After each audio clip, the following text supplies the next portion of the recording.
So, we're going to talk briefly about American Indians in the West. This is not going to be the video about all of the Plains Wars and all of that stuff. This is an overview of who is there, what they are expected to do, and how things have been going for them since Manifest Destiny, really. So, there's a lot of cultures that have been forced to adapt to the changing world. And they did not ask for this, but this is how the United States put them into this situation. We've got Pacific Northwest tribes who had lived in the Pacific Northwest. The Klamath, the Chinook, the Shastas. I don't know if I'm saying those right, so apologies if I am not. They benefited mostly from fishing and forest animals.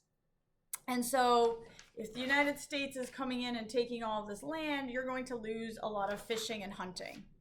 Then we have tribes further south, not super far south as Arizona and New Mexico, just further south in the Pacific Northwest.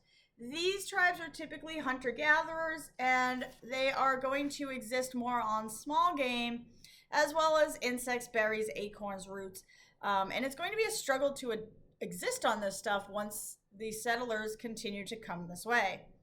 Then we have the old tribes of New Mexico and Arizona, the Pueblos. The Pueblos had irrigated this land. They grow squash, corn, beans. They built adobe houses in the cliffs to protect themselves from their aggressive neighbors, which used to be Mexico, and now it's Texas. We did cover the adobe way back in Unit 1 or Unit 2, so hopefully that sounds familiar to you. There's also nomadic tribes. The Navajos were nomadic, and we will concentrate them in the Arizona region. But they're more nomadic than that. They could move around, and they lived in houses that could easily be moved. That's probably what you would picture if you're picturing a teepee in a Native American. You're probably picturing a stereotypical Navajo tribe situation. The Plains Indians are also nomadic. So our plains are all these areas here where, again, we weren't there before. And now we've homesteaded this land to a bunch of white people. So the Plains tribes, there's a lot of them. There's the Sioux, the Blackfoot, the Crows, the Cheyenne, and the Comanche. And within them, there's also some Eastern Appalachian tribes that we had forced west, who then ended up blending into the Plains tribes because their other opportunity was to go extinct. And the Plains tribes are known to be expert horsemen and hunters, and they had used the buffalo. The buffalo was their main source of culture. And so the U.S. is really going to go after the buffalo to make a point, especially to the Plains tribes.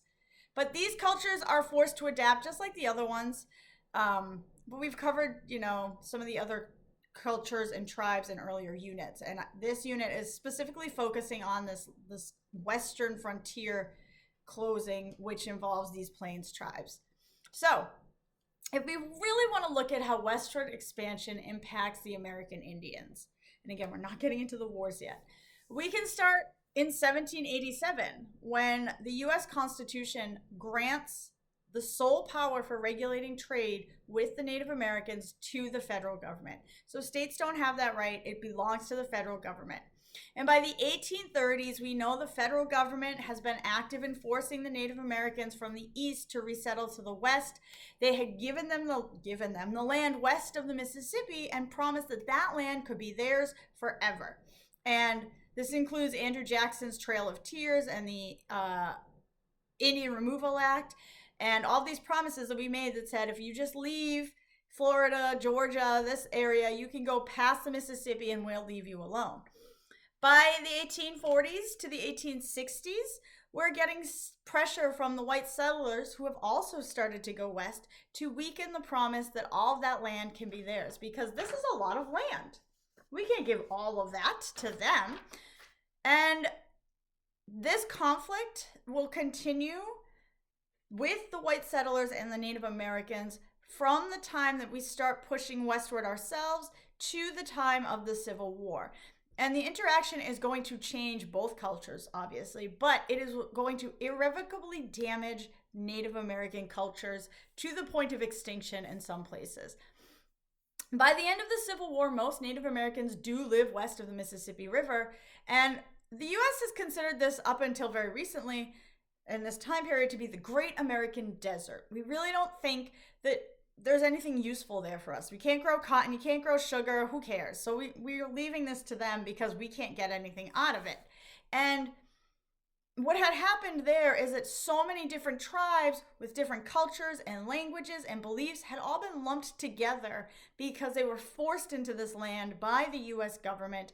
But geography still has an effect on the cultural diversity of the different tribes. So if we go back real quick again, we know President Jackson had moved the Cherokee from their land in Georgia to the tribes, to the Great Plains. And we know that the Cherokee had sued the state of Georgia and that they had lost and then won, but they were still removed. And we know that they were not just moved, they were forcibly removed and marched under threat of death, and a lot of them died. And again, they are pushed west because a lot of white Americans think this land is uninhabitable. Then it turns out we've decided it's not uninhabitable. And in 1834, we start to try to regulate trade relations with the tribes in the plains and limit access of the white people to this territory until gold is discovered.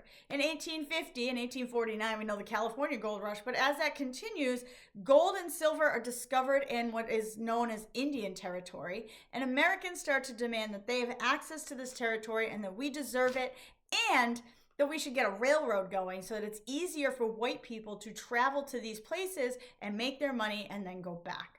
And so in 1851, the American government forms the reservation system, where they say, sorry, we gave you all this land, but it turns out there's stuff there we want, so we are going to restrict you, the tribes are in, to certain reservation areas. Now, if that's not bad enough, the reservations are not necessarily where the tribes are used to living, okay?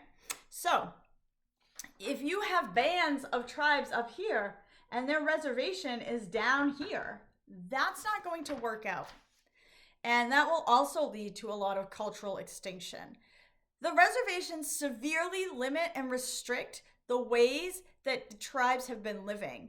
It makes previous lives for most of them impossible to sustain, and it puts all of the tribes into extreme poverty and a loss of traditional way of living, which is part of the goal. And we have discussed this before, but yes, those are factors of genocide. To purposely drive out a culture or to work to eliminate a culture is part of genocide. So yes, it's not mass killing, although they did kill a lot of people, but that does not mean it's not genocide. There are different understandings of genocide. There are different stages of it. And this is a very targeted, specific stage that says you cannot be Native American. And later on, as they continue this and the Plains tribes go through this war, they will completely aim to wipe out all Native American culture with boarding schools and reservation systems and assimilation and all that. So we are going to stop here. I was asking you to consider all of this and then consider at least two other ways the white settlers had threatened to destroy Native American civilizations, and consider, were they successful? And again, you can also consider, in your own opinion, does this constitute as a genocide, or is it just a situation that unfortunately unfolded and it is what it is? That is up to you to decide. We will continue with the Plains tribes and the war in the next few videos.